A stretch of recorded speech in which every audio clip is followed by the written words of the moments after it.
In 2021, there have been 71 wrestlers released from WWE. Even before this, certain matches and angles booked by WWE frustrated stars to the point where they were ready to leave. On the other side, sometimes their performances led to them being let go. This is Wrestling Up, and here are matches that led to wrestlers leaving WWE.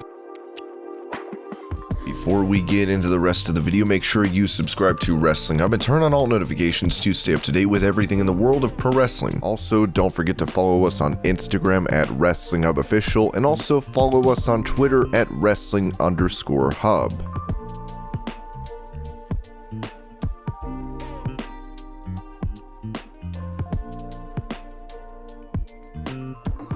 Batista and John Cena were two of the biggest stars of the late 2000s. The two would feud together for the big titles as well during this time, as it was clear that WWE had centered their entire brand around these two as well as Randy Orton. Thus, when Batista decided to quit WWE in May of 2010, fans were caught by surprise, though the reason for Batista leaving is almost something that was in the build for 2 years. In November 2008, Batista and Chris Jericho were in a feud and met in a steel cage. Batista, someone who believed in blading, felt the match needed something more. This was during the PG era and blading was completely banned. Batista bladed himself, something that angered Vince McMahon. Batista was slammed with a $100,000 fine thanks to his actions. Batista paid his own fine and Jericho's. Batista apparently decided then and there that he would leave WWE, saying he knew things were never going to be the same as he made the transition to Hollywood.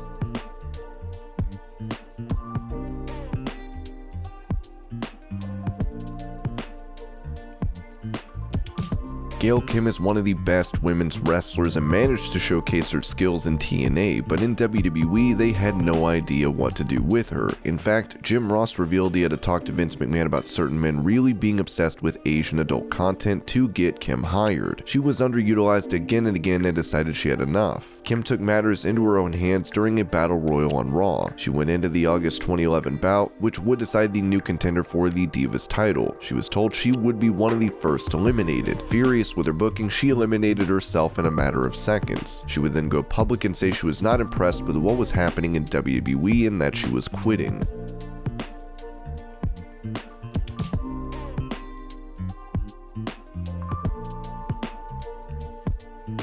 This is one of the few times on this list that a match that didn't even happen led to someone deciding that they had enough with WWE. In the early 2010s, CM Punk was the hottest star. While WWE was focusing on John Cena and The Rock and bringing in part-timers, Punk was the one who was propping up the roster through the sheer force of his charisma. Punk had one dream: headlining WrestleMania. Throughout his WWE title run, he never main evented Mania, even when he faced The Undertaker. Then the pitch of facing Triple H in another non-main event match at Mania 30 and even losing was too much. Punk decided to take time off. WWE, unhappy with this and his refusal to come back before he had fully healed, made the decision to fire him on his wedding day.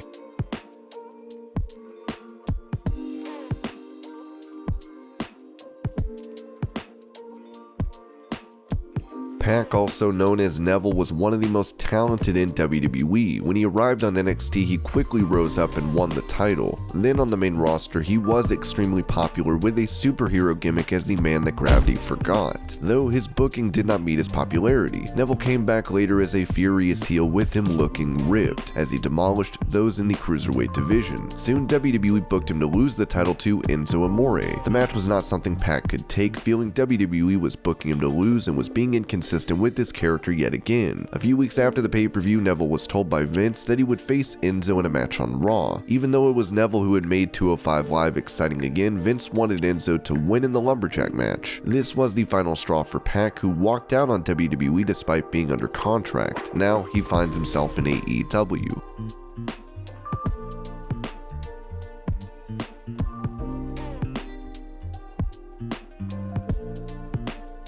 Something a wrestler is expected to do is put over other stars. As the face of the company who has gotten used to being the top guy, seeing a new star arrive can be difficult. This was the case for Stone Cold when Brock Lesnar appeared. The star was already not in a good place given his neck injuries and his days in the ring being numbered. Following WrestleMania 18, Austin looked for the first time like he was exhausted with the wrestling business. He was tired and WWE decided he was going to lose to Lesnar on Raw. The fact that WWE was giving away a Stone Cold loss on Raw, not on pay-per-view, did not sit sit well with the star. He instead decided he was going to no-show the match. Austin felt he was big enough to not have to do the job in such a way. He would retire soon enough and become a commissioner before leaving WWE altogether.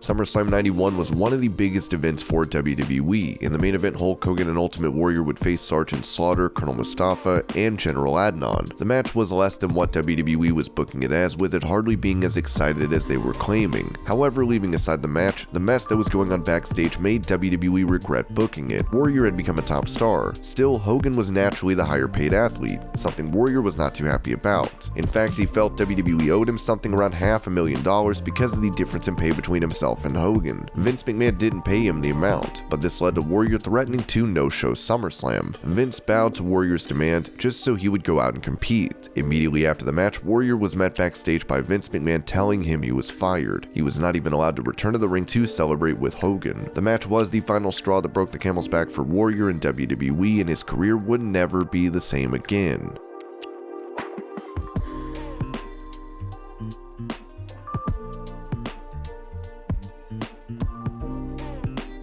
Ronda Rousey came into WWE to a huge ovation, but from the beginning it was clear what she wanted. She came into WWE at the end of the Royal Rumble pay-per-view after Asuka had won the Rumble. Taking the spotlight from Asuka, Rousey made it clear she was in WWE and pointed at the WrestleMania sign. Putting that aside as something WWE booked, Ronda never really wanted to be anything but someone who was supported by WWE fans. She was coming out of UFC, and while she had her fair share of haters there, she was not used to doing what it took to be a proper heel. She was especially not prepared for fans to not like her even before she had turned heel. At Survivor Series 2018, Ronda was supposed to be facing Becky Lynch, but thanks to a mistimed punch by Nia Jax, Lynch was unable to compete. Instead, she faced Charlotte, someone WWE thought fans would hate. However, fans already had enough of Rousey, and when Charlotte brought the heat to the match, beating up Rousey with a kendo stick, fans started to cheer for Charlotte and booed Rousey, who got a DQ victory over Flair. Charlotte would mock Rousey with the match years later, the night Ronda stopped wanting to be a wrestler. Much later, Rousey would explain that it was one of the moments that made her not like wrestling again, and called out fans for the moment, saying that she had hated them. "I love performing, I love the girls, I love being out there, but at the end of the day, I was just like, forget these fans, dude." Given that Rousey was not willing to be booed, she was not really suited to be a wrestler.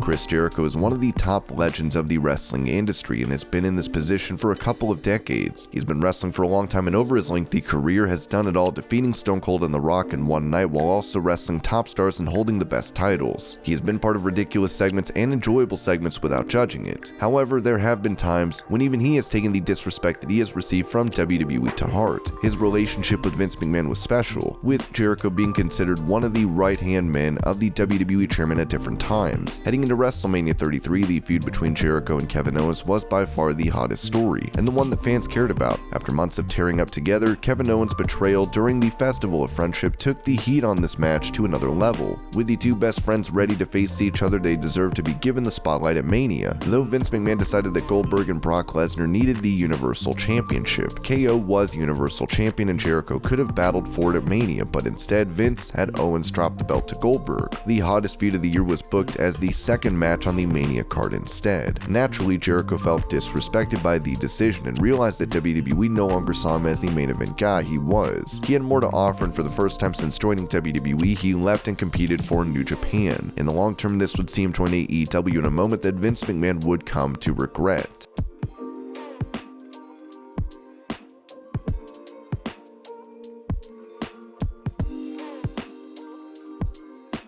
This is one match that a lot of fans may not remember, but everyone should. At times, early WCW was like a fever dream. Such was the case when whoever booked Dustin Rhodes' match in WCW at Uncensored 1995, Rhodes was booked in a match against Blacktop Bully aka Demolition Smash. Years before, Dusty would be fired from WCW after he booked a segment where he was opened up with a spike against the Road Warriors, breaking one of Turner Broadcasting rules about no blood. That's exactly what happened to Dustin. He was a part of a King of the Road match which saw him face blacktop bully on the back of a moving truck filled with hay. It was as if it was a silly version of Mad Max Fury Road. The match was pretty boring, but both men bladed. As a result, WCW had enough and fired both, in an anticlimactic end to their careers in the company.